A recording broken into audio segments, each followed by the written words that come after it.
The silence you hate is often God's greatest answer. You think nothing is happening, but heaven is at work.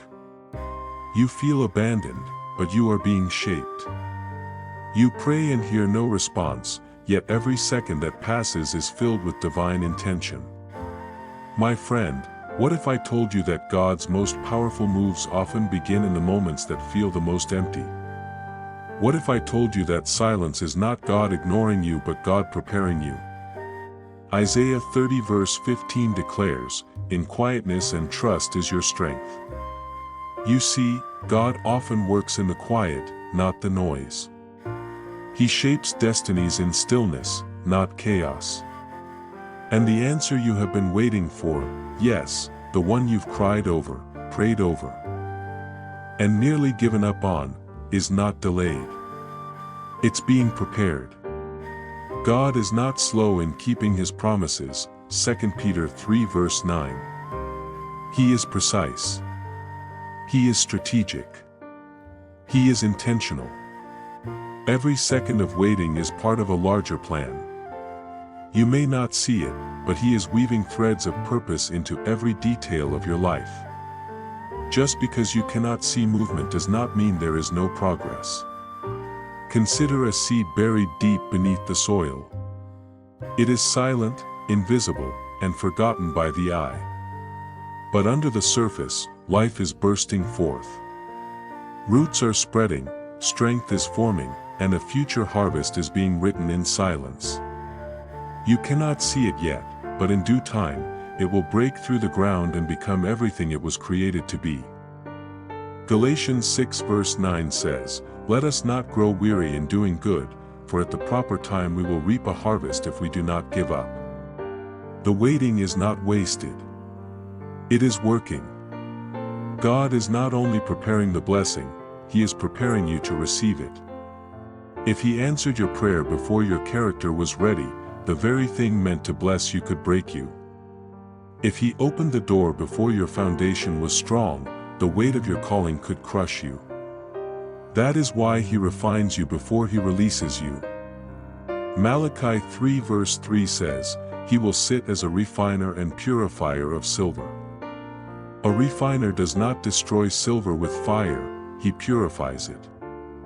Likewise, God allows the fire of waiting to remove what cannot remain in the next season.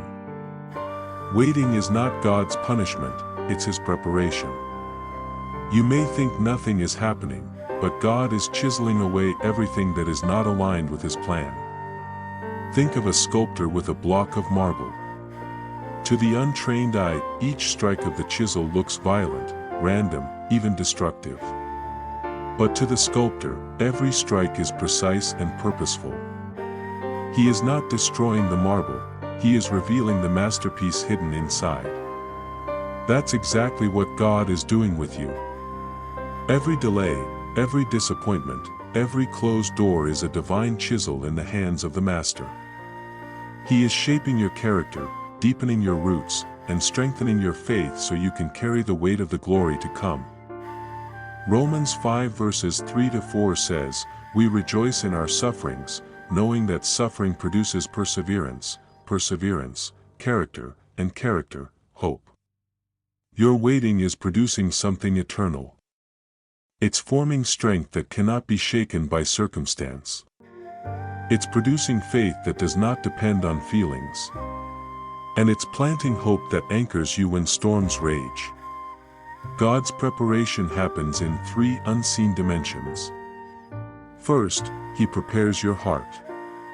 Proverbs 4 verse 23 reminds us, "Above all else, guard your heart, for everything you do flows from it." Before God gives you the promise, he strengthens the heart that will hold it.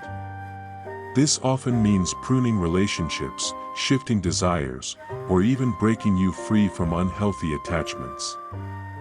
He does this not to punish you but to purify your heart for what's coming. Second, he prepares your mind. Romans 12 verse 2 says, "Be transformed by the renewing of your mind." God cannot pour new wine into old wineskins, Mark 2 verse 22. In the waiting, he renews how you think, teaching you to see delays not as denials, struggles not as signs of failure, and silence not as abandonment. He shifts your perspective from impatience to trust, from striving to surrender. Third, He prepares your environment. God is not just working in you, He's working around you. Like a conductor tuning instruments before the symphony begins, He is aligning people, opportunities, and circumstances so that when your moment comes, everything is in harmony. Doors that are closed today are not rejection, they are redirection. People who walk away are not loss, they are preparation for those who will walk in.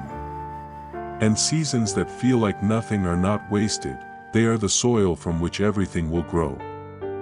Ecclesiastes 3 verse 11 tells us, He has made everything beautiful in its time. Not before. Not after.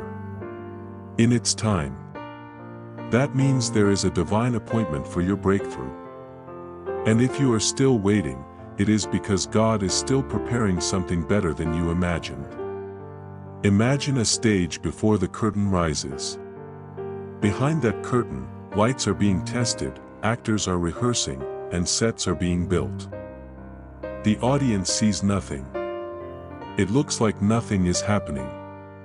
But when the curtain finally opens, everything is ready. My friend, your life is in that stage right now. The curtain has not risen because the author is still preparing the scene. But when the time comes, everything will make sense. What once felt like delay will reveal itself as divine timing. Now let's go deeper, because waiting is not just about timing, it's about transformation. You are not just waiting for an answer, you are becoming the person who can carry that answer. And that is why the waiting feels so hard. It is not easy to be refined. It is not easy to grow roots in darkness. It is not easy to trust when God is silent. But these are the very things that turn ordinary believers into unshakable warriors of faith. Isaiah 40 verse 31 declares, "But those who wait on the Lord shall renew their strength, they shall mount up with wings like eagles, they shall run and not be weary, they shall walk and not faint." Notice it does not say those who rush ahead, those who panic, or those who give up. It says those who wait. Waiting is not passive, it is powerful. It is in the waiting that your strength is renewed. It is in the waiting that your wings are formed. It is in the waiting that you learn to soar. God is not only preparing a blessing for you, He is preparing you to become the blessing. And this preparation often takes place in silence because silence strips away the noise that competes for your trust. Silence reveals what you truly believe. It is easy to trust God when prayers are answered quickly, but true faith is forged when the heavens are silent and you still choose to believe. 2 Corinthians 5 verse 7 reminds us, we walk by faith, not by sight. Faith is not proven when everything is visible, it is proven when nothing is. This is why God sometimes hides His work. Because if you could see it all, you would not need faith. If you could predict it, you would not need trust. But when you walk without seeing, and you still say, God, I trust you, you become unstoppable. Let me give you another image. Think of a tree in winter. On the surface, it looks dead. Its branches are bare. Its leaves are gone. It seems lifeless. But beneath the frozen ground, roots are growing deeper and stronger. That hidden growth is what allows the tree to flourish in spring. Your waiting season is your winter. It may look barren. It may feel lifeless.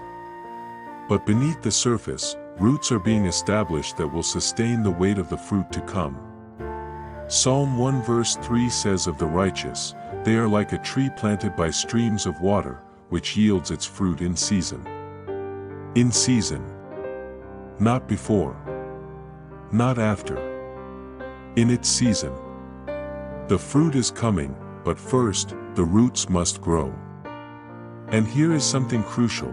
While you wait, your role is not to control what you cannot see but to be faithful with what you can. Do not despise small acts of obedience in this season. Read the Word. Pray without ceasing. Love people deeply. Forgive freely. Serve where you are. These things may feel insignificant, but they are watering the roots beneath the surface. Luke 16 verse 10 says, "Whoever is faithful with little will also be faithful with much." Your faithfulness in the small is preparing you for the weight of the big. God is also teaching you to rest in Him during this time. Psalm 46 verse 10 says, "Be still, and know that I am God." Stillness is not inactivity, it is surrender. It is choosing to stop striving and start trusting. It is letting go of the need to force outcomes and allowing God to be God. In stillness, your soul is anchored. In stillness, your heart finds peace. In stillness, you learn that God's power is not dependent on your performance. And when you reach that place, when you can say, "God, even if I see nothing, I trust you," you unlock a level of faith that hell itself cannot shake. One day, the waiting will end. The curtain will rise. The seed will break the soil. The tree will bloom. The answer you have prayed for will come. And when it does, you will not only rejoice over the gift, you will thank God for the journey. You will look back and see how every delay was divine. How every disappointment was direction. How every silent night was sacred preparation. Romans 8 verse 28 promises, "And we know that in all things God works for the good of those who love Him." That means not some things. Not just the obvious things. All things. Even the waiting. Even the silence. Even the pain. All of it is working together for your good. And when God finally says, "Now, nothing, no person, no circumstance, no devil in hell, can stop what He has ordained." Revelation 3 verse 8 declares, "I have set before you an open door, which no one can shut." Your season will come, and when it does, the door that once refused to budge will swing wide open. The opportunity that seemed impossible will suddenly become undeniable. The prayer you thought God ignored will become the testimony that changes lives. And you will understand that God was never late, He was preparing you for the right time. So hold on. Do not give up in the silence. Do not let the waiting break your faith. This is not God rejecting you, this is God refining you. This is not God forgetting you, this is God forming you. And this is not God saying no, this is God preparing you for a yes that will exceed everything you could ask or imagine. Ephesians 3 verse 20. Lift your eyes, even if tears fall. Raise your hands, even if your heart is heavy. Trust Him, even if the silence feels endless. Because the answer you have been waiting for is not lost. It is on its way. And when it arrives, it will not just meet your expectations, it will surpass them.